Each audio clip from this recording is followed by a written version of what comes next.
Krishnanagar Amghata line inspection কারে DRM sir আসছেন, দেখতেই পাচ্ছেন। আজ শুভ উদ্বোধন।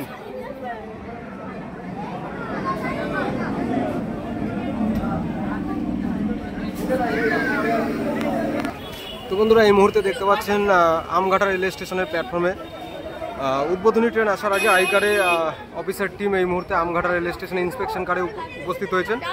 আর আমঘাটা রেলওয়ে স্টেশনের ফুল প্রস্তুতি আপনাদের দেখিয়েছিলাম আগেই, প্রস্তুতি চলছে এবং এদিকে আরও দেখতে পাচ্ছেন অফিসার টিম সকলে এসছেন।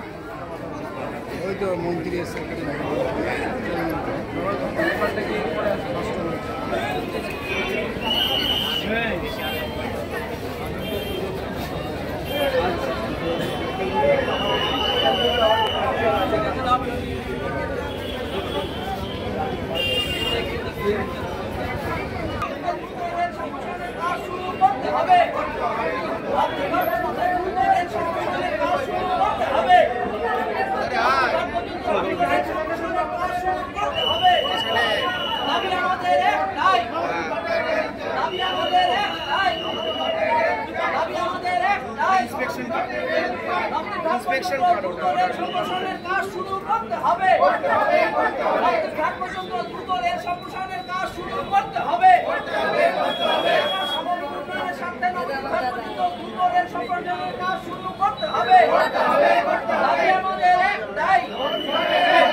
হবে।